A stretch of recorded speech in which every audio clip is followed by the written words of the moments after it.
John chapter 20, Mary Magdalene shows up at the tomb and she's weeping because Jesus, the Messiah, the one she had followed, had been killed. It was a very, very dark day in the heart of Jesus's devoted follower, Mary Magdalene. Um, she shows up, and the angels are actually there, and they ask her, "Why are you crying?" And then actually Jesus shows up and says, "Why are you crying?" The same exact question. She thinks it's the gardener, and then he speaks her name, Mary, and it changes everything. She gets to see the risen Lord, and she runs with the news. We talked about this on Sunday as we were celebrating the role of women and how Jesus interacts with women. And just one point I did not bring up on Sunday that I felt like was super important, maybe for many of us in this hour, that sometimes in our moments of most bitter sadness and disappointment, Jesus is there. Not in most of them. He's there in all of them. But sometimes he shows up in surprising ways. Here Mary is in the deepest, darkest moment of her soul.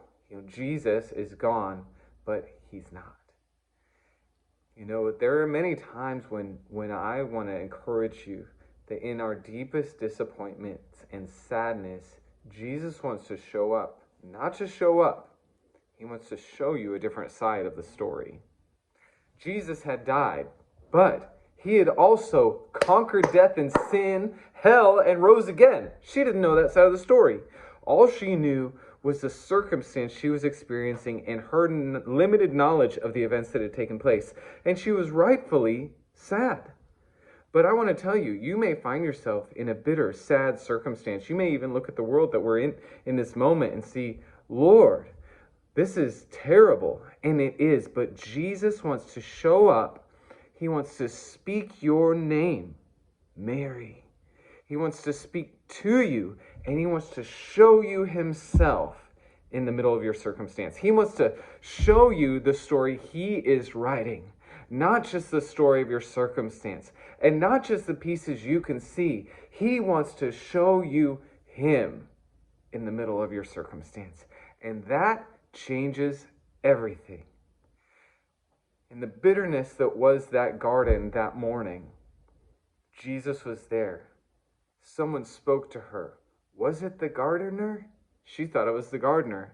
It was not. I want to tell you, sometimes Jesus is so present, we don't recognize how incredibly precious it is that he is there. And we relegate his presence to that of something common.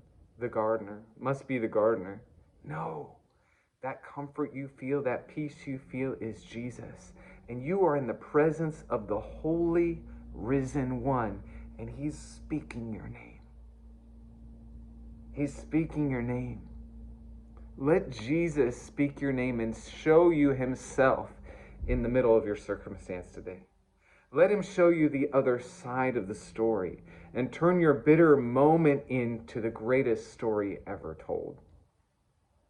She came weeping, but she left rejoicing and declaring, I have seen the Lord. You're going to see the Lord in your circumstance. He's going to show himself to you. Whatever you're facing today, whatever's going on in your life right now, Jesus is speaking your name. Look for him. Acknowledge him. See the Holy One in your midst.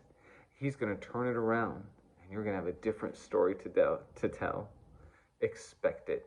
It's who he is, and he loves you.